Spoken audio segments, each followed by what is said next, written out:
Visit this URL and copy the basics jQuery structure. Let us paste our code here. Our structure is ready now. We'll first create two input box. Input type is text, ID is equal to T1. Fine. Name is equal to, let's say this is the first name, and will display area will give it also. This is where we will be displaying the messages. So S1, let us say ID is equal to S1.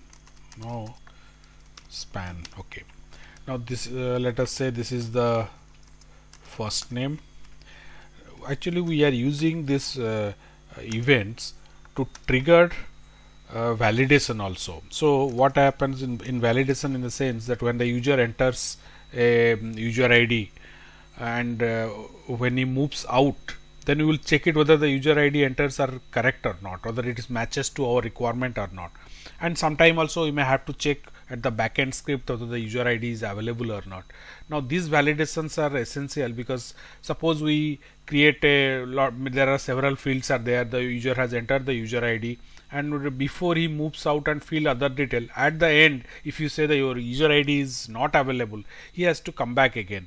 So the moment he finish up the entering the user ID, if you can tell that yes, sorry, your user ID is not available, or you can go ahead, or you whatever you have entered is not matching to our requirement, so minimum requirement are not fulfilled, that will help the user. And similarly also we can say the user that hey, look, you here you have to enter the first name, here you have to enter the last name. We can guide the user to the form. Let us refresh it and see how it looks like. Yeah, this is okay. We'll give one more line break here in between this. Fine. So now let us come to jQuery area. jQuery area, first we will try the on focus. On focus will display help message. Now you can see we have used the first name, ID is T1, so handler, sorry, the ID T1, this is how we will access it, ID T1, and focus. You can see here we have used ID T1. Okay, sorry, the next one will make it ID as T2, and F name, it is L name, last name, span ID S2 will use it. Fine. So T1 focus, the event handler function. Now let us put this. Okay, this is the area where you will writing the code for. So now the selector for the span. So span is our S1. Already it is here. ID is S1 we have written. So now let us come here, write the HTML, give a message. Enter your first name. You can give any other message you want. Now let us up to this this point, let's check it. I saved it. Now I am refreshing this. Okay, I clicked here. Yeah, enter your first name. So this message comes there, because here is the span, the ID S1 I have created, kept it here, and on focus this event is triggered, and here is the code. Right, now we will do the same thing for our, let us just separate it, this is the end of the code. So let us do the same thing for our second box also. Let us copy up to this, paste. Now let us make it T2, and this also S2, and enter your last name, first name, last name. I have saved this, refreshed. Now I'll here enter your first name, here enter your last name. You can see both are different messages are going, because we have used different spans here. Now but the issue is, if I am putting a cursor here, this message is displaying. I will refresh it again. Moment I am entering into this, the focus event is getting triggered. Moment I am clicking here, the focus event. I can use tab also to jump from one input box to other. Now what you want is, once I have, suppose first name I have entered and moved out, still enter your first name is there. I want to hide that one. So what I will do, moment I move out of it, or the focus is goes out of the input box, will trigger the blur event. The blur event will trigger that, and that we will use to remove that message. Let us first do it for our T1. let us copy this part, put it here. Now what we will do, it is instead of focus BLUR blur function I have written. Now I'll make it blank, or you can keep some small text OK, just to identify that this is on blur what is the event happening. I am saving it, refreshed. Now let me, first name I have entered, I moved out. Now it has become OK. Or if I don't want any message, simple the message should go, I will remove this OK, save it, refresh this. I am putting OK, first name. Now moved out, again the message has gone.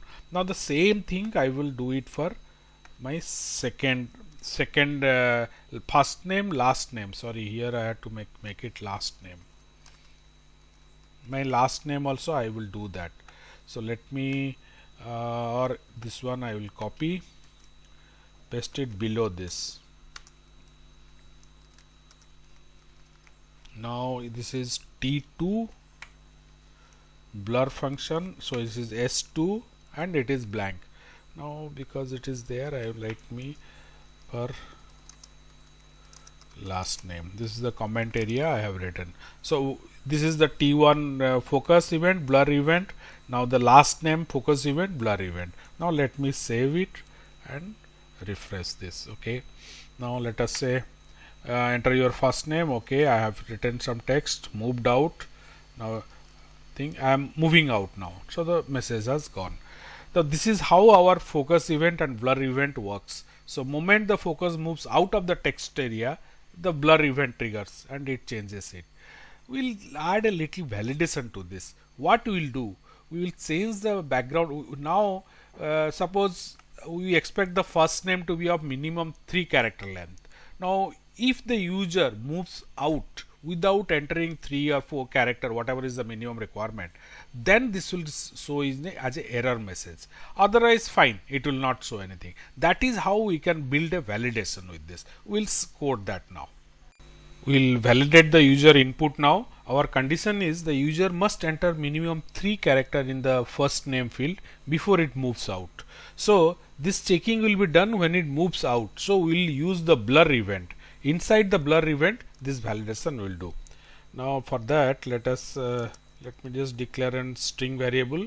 This value is equal to our this whatever the user has entered in our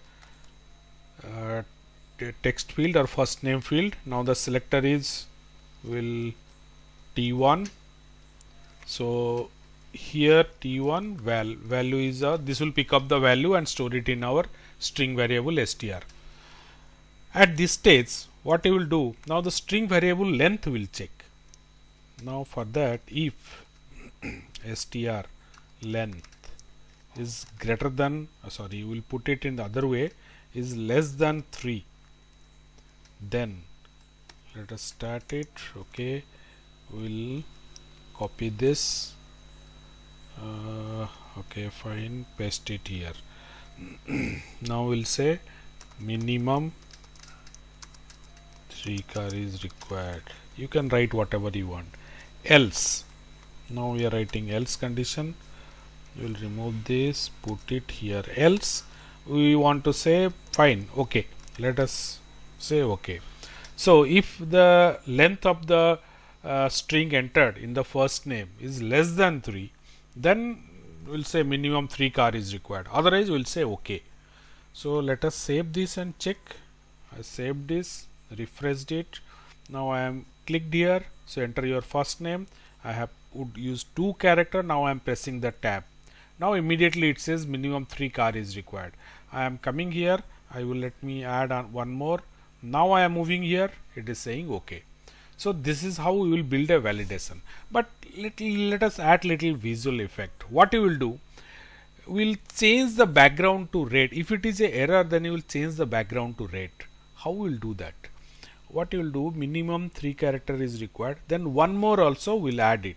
What you will do, we will again pick up the selector. This is a text area background. So T1 dot CSS, this function will use. Now here background color comma red. Now what will happen? Moment along with it will give the message at S1 and T1 background color will become red. Let's see that how that is happening or not. I have to now moved out. You can see it becomes red. Let's say why to make the entire background red. Let us make the borders only red. Border color is red. So let's save it, refresh. Okay, so now only the border, showing that there is a error in here. Minimum 3 character is required. Even the message, whatever minimum 3 character is required, that font also color we can make it red. Fine. Even this validation also, you can make it a complex validation, like only the numbers or the characters are allowed. Moment you enter a special character, it will not allow, because we don't expect a number even as a first name. So you put your own restrictions, and that validation passes, then only it will say okay or may turn green. Otherwise this will give the required message and make it background red to get the user attention to correct it. Now similarly the same validation we can add it here also. We just have to copy this code and use it, else here it ends. Now what I am doing, I am just copying this, bringing it, this is the blur part, I will paste it over here, blur part, but here everywhere I have to make it T2 and S2, T2. Now str, if str length is again T2. Now here, sorry, this is S2, okay, sorry, now this is T2. Down else S2 HTML is okay, fine. Now this is, I have done it for the second last name also, second text box. Let me refresh this. This is there. Let us check along with first one, this one, okay, fine. Now here also let me enter 2 only, move out. You can see this also becoming red. So I will add one more character, now move out. This is minimum 3 is required. What happened? Okay, because now the another requirement is, if it's satisfied, I must change it the S2 to T2. Okay, if unblur, this should give the message as okay. Now minimum 3, wait, something is wrong here. Blur function str, sorry, here I have to make it T2. I missed this one, so I have to save this, refresh. Now let us try. First one 2 character, so wrong. Now second one I am making again 2 character, fine, minimum 3. Now let me just fulfill this. I will add one more. Okay, now here also let me add one more, T, move out. Okay, but here you can see the background color is not a border color. I had to write it here, border color black again here. So if it is okay, now what I will do, I will copy this. If you am typing okay, this is, I will make it black. Now same thing here also I will do, but this is T1 because we have come to first name. Okay, now let's save it, move it. Now AS2, so red. Now I will make it D, move, it is black. Now again AS, move out, red. Now I am adding one more or 2 more, it is black. So like this you can give a indication to the user about its whatever the data enter, whether it matches the requirement or not. Even we can on blur we can send the data to backend and check it up. Suppose the email ID the user has entered, maybe that email ID already exists. So what happen, we can send it to backend, check our database that whether that email ID is already in use. Then we will come back and say the moment it moves out with a blur event that wait, your email ID is already in use a different email ID. So like that we can give validation. There is a password validation script is there which guides the user to create a password. We'll see that in our next tutorial. Before that, let us understand how a change event works. This is all connected to the drop down list box. we'll add a drop down list box and see the change event of the list box. You can get all the more details on our tutorial on jQuery based drop down list box. Into this program also we'll add that. Let us use a line break here, and I have one ready-made list box. ID student, 3 IDs will be 3 names of the student will be displayed. What I will do, I will on select, or moment we select one option, will print the value of it. I am saving this. Let us first see how it looks. Yeah, you can see I am displaying this 3 values. Moment we select this, the selected value will be displayed. The value part is here. Here you can see the value is for each 3 options. You can extend it more options, and let us scroll down a bit. The ID is okay. We'll write it here. The ID is student. Let us just see again. Yeah, you can see the ID is select student here. So we'll start from here. Let the selector is student. Now dot change event, change, again the same function, we'll write our code here.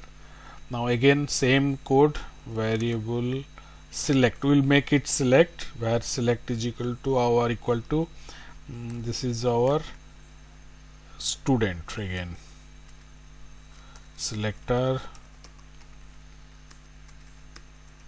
student. Now value is, so whatever we have selected from the drop down list, it will be stored in our variable selector. Now we'll display it. Okay, we have not created a span. Let us create a display area.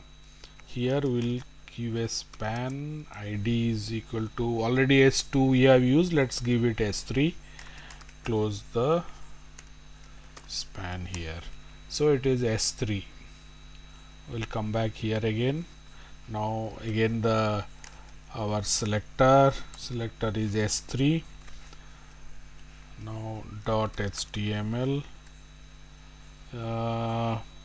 What we did is, now inside this will display, that's all. So this is the variable, so less code.